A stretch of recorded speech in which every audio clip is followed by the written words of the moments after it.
처녀 마리아에게 나타나서 그의 이름을 부르셨습니다.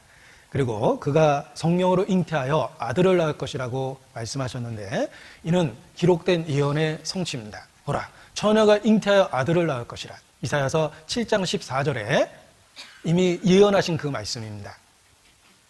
마리아는 그 귀한 예언의 말씀을 성취시키는 그 수단으로서 하나님께 쓰임이 되었던 것입니다.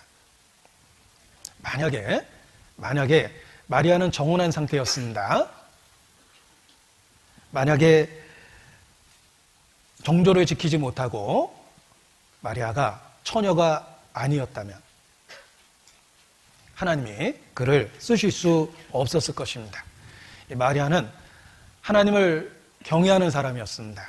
그리고 그 말씀에 순종하고 자신을 지키고 정조를 지키고 있었습니다. 그래서 하나님은 마리아를 부르시고 쓰실 수 있었던 것입니다. 마리아는 자신을 깨끗이 하고 준비된 상태였기 때문에 하나님의 선한 일에 쓰임을 받을 수 있었던 것입니다. 하나님께서는 연약한 자도 쓰시고 지식이 없는 자도 쓰십니다. 천한 사람도 쓰십니다. 그러나 더러운 사람은 쓰시지 않습니다. 자신을 깨끗이 할 때 약하지만 지식도 없고 재능도 없고 세상적 기준으로 천할 수도 있지만, 그러나 하나님을 경외하는 가운데 자신을 깨끗게 하면 하나님은 그를 귀하게 쓰십니다. 큰 집에는 금과 은의 그릇이 있을 뿐 아니요 나무와 질그릇도 있어 귀히 쓰는 것도 있고 천히 쓰는 것도 있나니, 그러므로 누구든지 이런 것에서 자기를 깨끗하게 하면 귀히 쓰는 그릇이 되어 거룩하고 주인의 쓰심에 합당하며 모든 선한 일에 예비함이 되리라. 이런 것들에서 자신을 깨끗하게 하면 귀하게 쓰십니다. 마리아를 귀하게 쓰실 수 있었던 이유는 그가 처녀인 상태로 자신의 정절을 지키고 있었기 때문입니다. 깨끗하게 준비된 상태였기 때문에 귀하게 마리아를 불러서 쓰실 수 있었던 것입니다. 처녀가 잉태하여 아들을 낳을 것이다 라는 말씀은 예수님 태어나기 700여 년 전에 이사야 선지자를 통해서 예언되었고, 메시아와 관련해서 이미 널리 알려진 유명한 말씀 중에 하나입니다. 따라서 어려서부터 하나님을 경외하고 신앙적 교육을 받았던 마리아는 이미 그 구절을 알고 있었을 겁니다. 아니, 어쩌면 그 성경을 외우고 있었을지도 모릅니다. 왜냐하면 메시아와 관련해서 주어진 중요한 하나님의 말씀이었기 때문에 그렇습니다. 주께서 친히 징조로 너희에게 주실 것이라. 보라, 처녀가 잉태하여 아들을 낳을 것이요 그 이름을 임마누엘이라 하리라. 이 말씀은 이미 유대인에게 널리 알려진 유명한 말씀입니다. 마리아도 어려서부터 들었을 것이며, 때로는 그 말씀을 암송하기도 했을 것이며, 때로는 그 말씀을 붙잡고 임마누엘, 메시아가 오기를 간절히 기도하기도 했을 것입니다. 그런데 더욱 놀라운 것, 그 유명한 그 예언의 말씀이 자기를 통해서 성취된다는 사실을 천사를 통해서 들었다는 것입니다.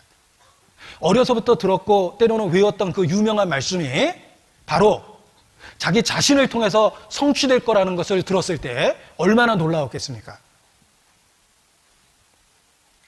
그래서 하나님 앞에 감사하고 더욱 찬송하게 된 것입니다. 성경 말씀이 자기를 통해서 직접 성취될 거라는 것을 깨달았기 때문에 마리아의 창가라고 일컬어지는 그 찬양이 성경에 기록되어 있는 것입니다.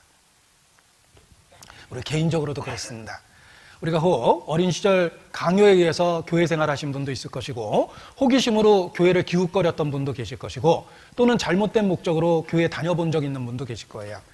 군대에 갔던 분들은 초코파이 준다는 말에 군대 간 기억도 있고, 또 혹시 학창시절에 연애한다는, 남학생을 만나고 여학생을 만난다라는 이유 하나만으로 교회 간 사람도 있을 겁니다.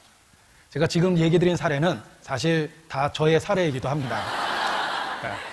저는 어렸을 때부터 강요된 교회 생활을 했습니다. 어려서 일요일날 어머니의 욕지거리 들으면서 일어나서 교회 안 가냐는 야단 맞고 억지로 교회를 다니기도 했고, 그리고 중고등학교 때는 여학생을 만난다는 이유로 교회 기웃거리기도 하고, 구경 삼아 다녀본 적도 있습니다. 잘못된 목적으로 다닌 적이 있습니다. 아무튼 이런저런 이유로 교회를 다녔는데 여러 가지 말씀을 들었습니다. 그런데 놀라운 건 어느 날 말씀을 배우다가 보니까 내가 어렸을 때부터 들었던 그 말씀이 바로 나를 위한 것, 나에 대한 것이라는 것을 깨달았습니다. 예를 들면 요한복음 3장 16절 어려서부터 외웠던 성경입니다.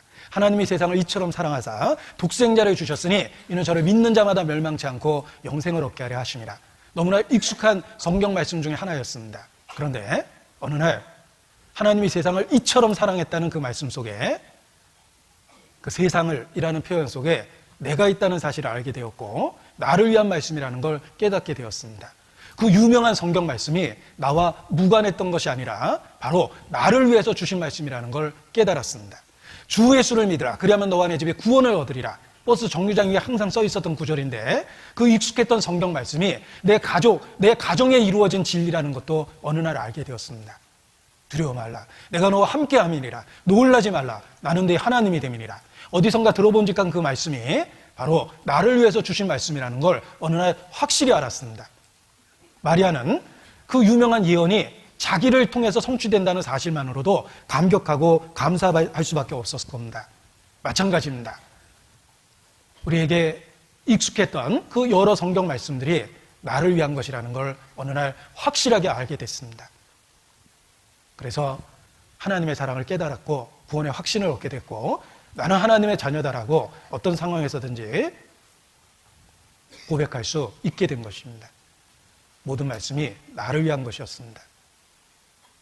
수천 년 동안 여러 부분, 여러 모양으로 기록된 성경, 수없이 많은 순교자의 피를 통해서 전달되고 내가 이해할 수 있는 언어로 번역돼서 내 손에 주어진 성경, 나를 위해서 그 복잡하고 어려운 과정을 통해서 주어진 지극히 개인적인 하나님의 말씀이라는 사실을 깨닫게 되었습니다. 그래서 변화되지 않을 수 없었습니다. 믿지 않을 수 없었습니다. 마리아도 그와 같은 감격을 했을 겁니다. 자신이 이미 알고 있는 그 유명한 말씀이 자기 자신을 통해서 성취된다는 것이 얼마나 놀라운 일입니까? 처녀가 잉태하여 아들을 낳을 것이라. 그 유명한 메시아에 대한 예언이 자기에게 주어진 말씀이라는 걸 깨달았을 때 마리아는 하나님 앞에 변화될 수밖에 없었습니다.